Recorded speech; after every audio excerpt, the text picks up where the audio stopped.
Buong mundo mga sangkay magsasama-sama na at tutulungan ang Pilipinas na labanan ang China at ayon sa balita sabay-sabay daw na magpapatrolya sa West Philippine Sea.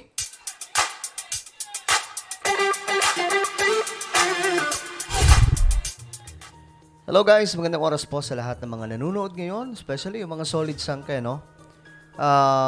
Bago tayo magsimula, paki-subscribe po muna yung ating YouTube channel. So, sa baba ng video na to, makikita nyo po yung subscribe button. Yung mga bago pa lang dito sa ating YouTube channel, okay?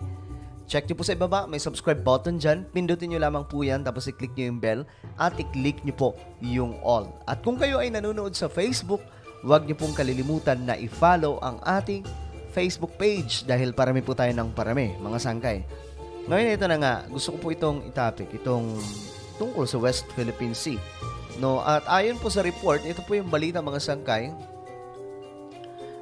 Multilateral patrols in West Philippine Sea likely by next year. So anong ibig sabihin nito mga sangkay? Ito, panoorin po muna natin itong balita, no? Mula sa UNTV.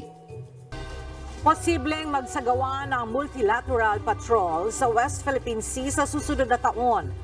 Ayon kay Armed Forces of the Philippines Chief of Staff General Romeo Browner Jr. Ayon sa hepe ng AFP, maaaring isagawa ito kasama ang iba pang mga bansa na kaalyado ng Pilipinas. So mga bansa na kaalyado ng Pilipinas, ano-ano yan mga sangkay? Karamihan dyan, kilala natin mula po sa mga bansa ng Western. Okay? Mga galing sa Western countries. At may ilan po tayong kilala dito sa Asia na kaalyado ng Pilipinas like South Korea, Japan, mga sangkay. Yan po yung mga talagang nakikita po natin na posibleng kasama siguro dito. Just in case. Well, sana pangalanan dito kung sino-sino ito. Anya, maraming mga bansa ang nagpapahayag ng kagustuhan na magsagawa ng joint maritime at air patrols, hindi lamang bilaterally kundi multilaterally. So, ibig sabihin, mas marami, sabay-sabay ito, mga sangkay na gagawin. Hindi ko ma-imagine kung ano po ang mangyayari, ano po ang gagawin ng China dito, just in case na makita po nila na maraming mga bansa sabay-sabay na nagpapatrolya kasama ng Pilipinas dyan sa West Philippine Sea. At kung titingnan po natin ang picture, kung ano po ang nagaganap dyan, habang tumatagal mga sangkay, lalo pong mas nagiging mainit ang banggaan ng Pilipinas at China. At sana po mga sangkay, ang naka-highlight ay hindi lamang po China, no? Ang Vietnam, ma-i-call out din dahil talagang deserve nilang i-call out dahil mas malala po yung kanilang ginagawa dyan sa West Philippine Sea. Pero ito na nga mga sangkay, ang China talagang mainit po sa Pilipinas. Ngayon, ano ang gagawin nila kung sabay-sabay na magpapatrolya itong mga kaalyado ng Pilipinas? Bagaman wala pa anyang partikular na plano hinggil dito, gayunman patuloy ang pakikipag-usap ng pamahalaan sa ating mga kaalyado at partner countries. Nauna nang nagsagawa ng joint maritime exercises sa West Philippine Sea ang Pilipinas kasama ang Australia at Amerika. Okay, what do you think guys? Tingin nyo ba ito po ay makakabuti sa Pilipinas just in case mangyari nga po itong sinasabing multilateral patrols sa sinasabing pinag-aagawang teritoryo, West Philippine Sea. And for your information, isa sa masasagasaan dito, hindi lamang po China. Just in case gagawin na po ito ng Pilipinas. Pagsasama-sama na magpapatrolya dyan. Hindi lamang po China, kundi maging ang Vietnam. Kasi ang Vietnam yung numero 1 gumagawa po ng reclamation dyan. And I don't know why our leaders or politicians in our country, mga sangkay, hindi pa nagsasalita against Vietnam. And even, kahit po yung media natin, di ba, tahimik po talaga sila. Talagang wala po silang sinasabi sa Vietnam. Ngayon, basahin po natin itong update, mga sangkay, about dyan. Armed Forces of the Philippines, Chief General Romeo Browner Jr. on Mondays raised the possibility of multilateral patrols in the West Philippine Sea, together with the country's other allies next year. So, possible next year. anong buwan na ngayon, mga sangkay? Ilang araw na nga lang, Pasko na naman. At ilang araw na naman, mga sangkay, ano na naman tayo? Sasalubong na naman po tayo ng bagong taon. So, advance Merry Christmas and advance Happy New Year to all of you guys. At least nauna ko po kayong batiin.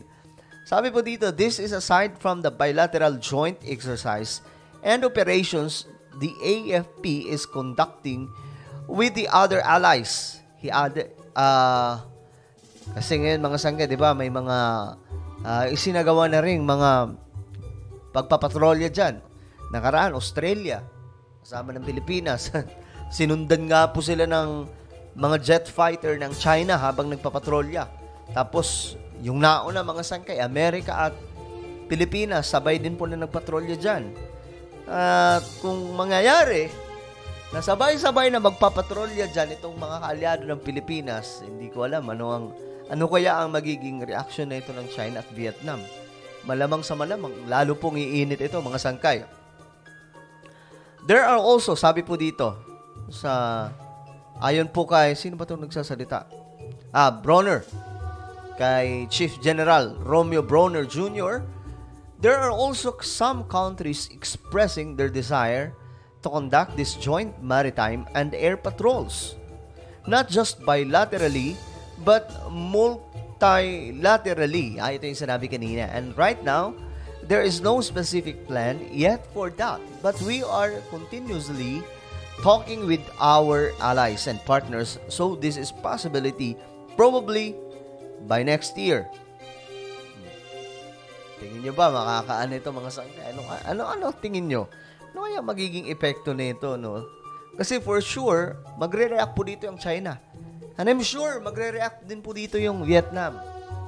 Kasi yung dalawang bansang to, ito po yung Vietnam, syempre number 1. Itong China, pangalawa. Itong dalawang bansang to, ito po talaga yung numero 1 dyan na nangangamkam dyan sa West Philippine Sea. Ito po ay dahil sa mayamang natural, o kumbaga, natural na yaman ang mayroon po sa West Philippine Sea. Kaya pinag-aagawan ng maraming mga bansang nakapaligid. It's not easy. Sabi po dito, as just sailing together or patrolling together, we have to really make sure that everything is in order so that there is safety. Safety is our okay, yun daw po yung kanilang pinaka numero 1 sinisiguro, yung safety ng, siyempre, magpapatrolya po sila ng sabay-sabay. Mamaya mga sangkay, magkaputukan yan. Di lalo pong lalala ang sigalot na ito. So, ayon po dito, ang tanong dito kung ano ba, meron na ba mga bansa? Kasi maraming kaalyado ang Pilipinas, for your information. Especially mga galing sa Western. At dito sa Asia, ang kilala po natin, di ba? Japan and South Korea. Imagine niyo, Japan dati kalaban natin, di ba? Mortal na kalaban. Ngayon, kakampi na. Well, actually, mga sangkay, nadamay lamang po tayo noon. Kasi ang kalaban talaga ng Japan noon is itong Amerika. So, nandito yung Amerika noon, dito sila nagpuntahan, ginera tayo, at lahat ng kumakampi sa Amerika, ayun, dali. No exact number as to how many times the multilateral patrol would take place, but Bronner stressed that it would be done more in the future. So, maraming beses itong gagawin. In the future, mga sangkay. Di lalong manggigigil po dito yung China niyan. Possible ito may pinangalanan mga sangkay. Mga posibleng participants, di umano, ay syempre kasama dyan United States, Australia, na natapos na nga po ang kanilang, o nagawa na nga po nila yung mag-ikot o magpatrolya dyan sa West Philippine Sea.